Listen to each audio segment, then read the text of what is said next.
अस्सलामुअलैकुम दोस्तों, मैं हूं असलम आलम और आप देख रहे हैं गल्फ़ एक्सपर्ट। दोस्तों, आज की वीडियो में कतर के बारे में कुछ अहम अपडेट आप लोगों के साथ में शेयर करने वाला हूं, तो वीडियो को लास्ट तक ज़रूर देखें ताकि आपको पूरी जानकारी मिल सके। कतर के बारे में इसी तरह अपडेटेड रहने के लिए इस चैनल को सब्सक्राइब कर लें।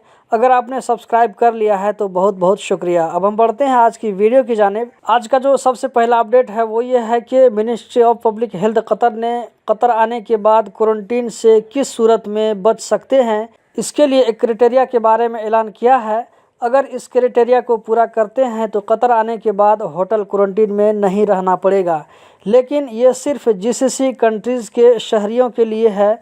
जीसीसी कंट्रीज़ में यूएई, सऊदी अरब, कतर, ओमान, बहरीन, कुवैत, इन 6 कंट्रीज़ के लोगों के लिए है, आम लोगों के लिए नहीं है। आम लोगों के लिए अभी कोई अपडेट नहीं है, तो इससे पहले जो टर्म और कंडीशन था वही अभी भी लागू होगा। इन लोगों के लिए क्वारंटीन से छूट की शर्त ये है कि इन्होंने वैक्सीन का मुकम्मल डोज लगवा लिए हों और 14 दिन गुजर गए हों। वैक्सीन का वही डोज का वैल्यू होगा जो अभी कतर में दिया जा रहा है या कतर गवर्नमेंट ने उसको पास किया है।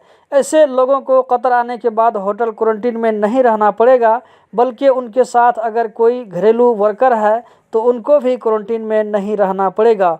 उन लोगों को आने से 72 घंटा पहले पीसीआर टेस्ट करवाना होगा। अगर इन लोगों के बच्चे जिनको वैक्सीन नहीं मिली है तो बच्चों को होटल क्वारंटीन में 7 दिन के लिए रहना ज़रूरी होगा। अगर पेरेंट को वैक्सीन लग गई है तो दोनों में से किसी एक को बच्चों के साथ होटल में रहना पड़ेगा क्वारंटीन के लिए, जबकि दोनों में से कोई एक बिना क्वारंटीन के अपने घर जा सकता है। दोस्तों, ये सिर्फ जीसीसी कंट्रीज के लिए है, हम आम वर्करों के लिए ये रूल नहीं है। कतारा में एक जगह पार्किंग में कार ड्रिफ्टिंग करने की वजह से उसके ड्राइवर के खिलाफ कानूनी कार्रवाई की जा रही है। कोर्ट ऑफ फर्स्ट इंस्टेंस ने एक ड्राइवर को वाटर पंप यानी मोटर चोरी करने के इल्जाम में 1 साल जेल, उसके बाद कतर से डिपोर्ट करने की सजा सुनाई है।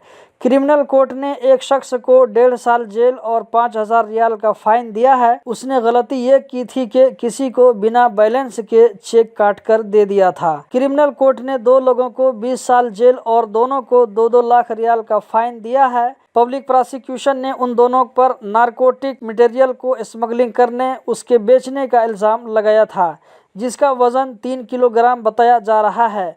एक और शख्स को अकाउंटेंट प्रोफेशन के लिए जाली सर्टिफिकेट पेश करने के जुर्म में 1 साल जेल और उसके बाद कतर से डिपोर्ट करने की सज़ा सुनाई है। दोस्तों, इन सारी चीज़ों को बताने का मकसद ये है कि हम इन सारी चीज़ों से खबरदार रहें कि इस तरह की गलती को हम न दोहराएं।